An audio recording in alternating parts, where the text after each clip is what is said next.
Bonjour à tout le monde, en ce vendredi 17 septembre 2021. J'espère que vous allez toutes et tous très très bien. Je vais commencer à vous lire la phrase du jour. Le bonheur n'est pas une chose matérielle, mais un concept spirituel. Ce que je vais vous partager, c'est ce que le son et la musique spirituelle relèvent et connectent en soi. Un chrétien des premiers siècles, chanter, c'est prier de foi. C'est montrer toute la puissance du son et la reliance divine que le chant induit vibratoirement en soi et dans tout l'univers, car tout est interrelié. Bien entendu, tout comme les sons et la musique, je parle d'un chant harmonieux, car autant certains sons et chants élèvent et connectent l'âme à son divin intérieur, autant d'autres styles de son abaissent de façon extrêmement négative celui ou celle qui les écoute. En effet, en écoutant la musique ou le chant d'une personne, on se relie directement à sa conscience, ce qui signifie très clairement que si cette dernière n'est pas un tant soit peu connectée à son divin intérieur, et produit une musique ou un chant disharmonieux, eh bien l'on se connecte à sa conscience comme déjà précisé, mais également à la même chose que cette personne a produite. D'où l'importance, si l'on souhaite s'apaiser et goûter à une musique qui nous rend harmonieux et qui crée cette reliance spirituelle, eh bien il est vivement conseillé d'écouter des musiques douces et élevées avec de belles harmoniques. Ainsi, la musique, les sons et les chants harmonieux nous élèvent et nous connectent assurément à notre présence divine intérieure. D'ailleurs, lorsqu'une personne est en proie du stress, de la déprime ou de la disharmonie, il est fortement conseillé qu'elle écoute une belle et douce musique. C'est un réflexe bien souvent profitable, car les ondes sonores ainsi induites vont se propager de façon sphérique et inonder complètement le lieu où se trouve cette personne. Cela aura pour effet très souvent de briser les lignes de force négatives qui agissent en elle ou contre elle. Cela élèvera également le taux vibratoire du corps physique au niveau cellulaire et ainsi que ses propres corps inférieurs. Je parle bien entendu du corps éthérique, mental et émotionnel. La bien-aimée déesse de la musique, issue du livre Discours d'un maître volume 4, nous dit ceci. Les besoins du monde ont provoqué mon retour vers la terre, et après beaucoup de siècles, je retrouve une réponse à la grande, éternelle lumière, d'où procède toute chose, même jusqu'aux plus hautes octaves de lumière. Tout est venu de la lumière, et à la lumière tout doit retourner. Au cours des âges, les hommes ont toujours senti intérieurement un grand désir de libérer l'harmonie naturelle à l'être humain. Permettez-moi, mes bien-aimés, de charger ma lumière dans vos voix. Voulez-vous accepter ce que je charge dans vos voix pour le chant et la parole, afin de me permettre, ainsi qu'à d'autres êtres, de vous donner notre assistance? Pouvez-vous vous représenter ce que seraient des paroles dites avec la voix de l'harmonie? Les humains ne savent pas encore ce que cela signifierait de parler avec l'intonation naturelle de la lumière du cœur. Il vous a été dit jadis, laissez chanter la lumière de votre cœur. Ceux qui comprendront cela pourront chanter avec le pouvoir de la présence. S'il y a des apparences discordantes dans la parole, il faut prendre une attitude ferme et dire « Puissante présence Ayam, tu es ma voix. Tu exprimes ta perfection par mes lèvres et par ma voix. » Vous constaterez qu'un changement se produira, mais vous devez le faire avec conviction, naturellement. Vous devez le désirer. Vous devez être décidé d'avoir l'harmonie en parole et dans le chant.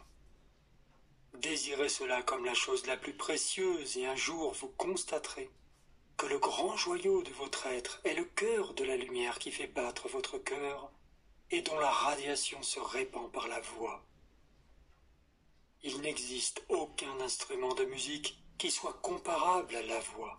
Rien ne peut l'imiter.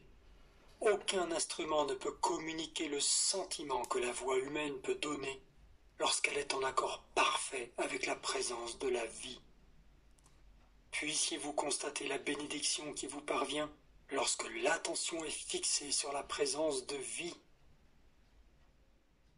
Voilà pour ce bel extrait de l'un des discours de la bien-aimée déesse de la musique. Voici également un extrait du livre La présence magique.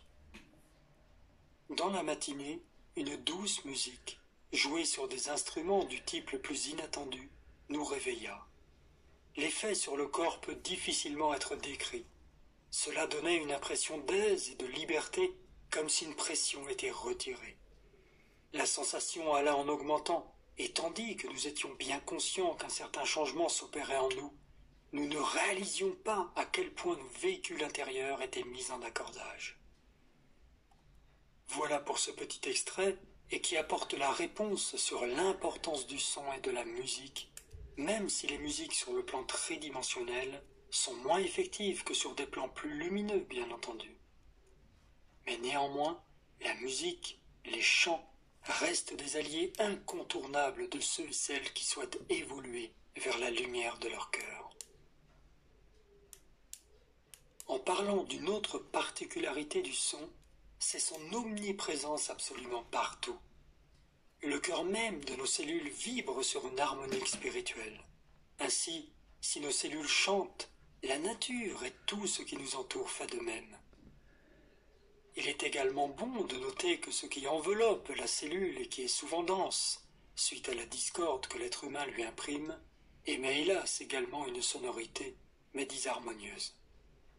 Mais nous pouvons transmuter par la flamme violette et les autres activités du feu sacré que les maîtres nous proposent, la discorde qui forme la densité de ces corps. Le grand soleil central lui-même envoie une pulsation rythmique qui maintient en cohérence l'ensemble de la galaxie qu'il a pour charge. Ainsi, tout l'univers chante une musique plus extraordinaire que tout ce que nous pourrions concevoir. Il s'agit en partie de la musique des sphères, cette musique céleste que certains ont eu la grâce d'entendre.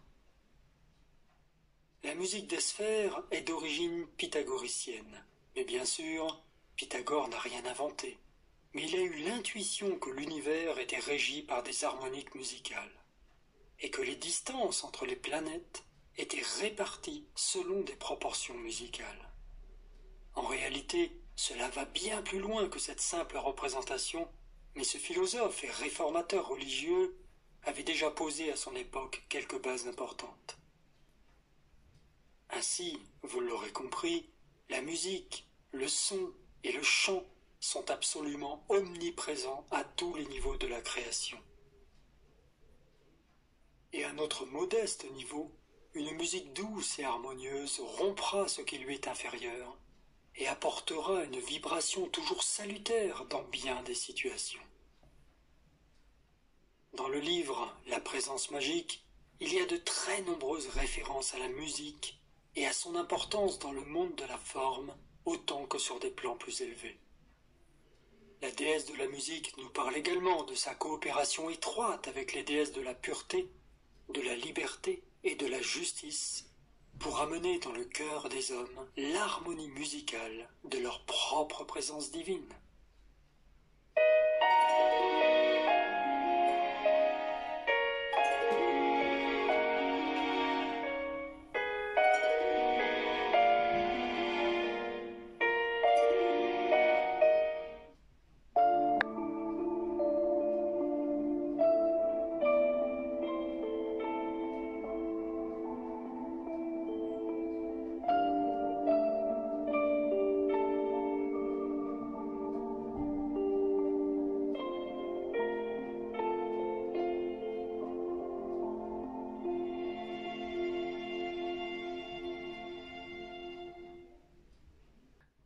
Donc voici, j'espère que cela va plaire à certaines personnes.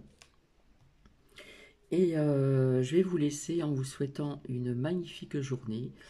Ce matin ici nous avons un beau ciel bleu et bien souvent l'après-midi nous avons des petits nuages.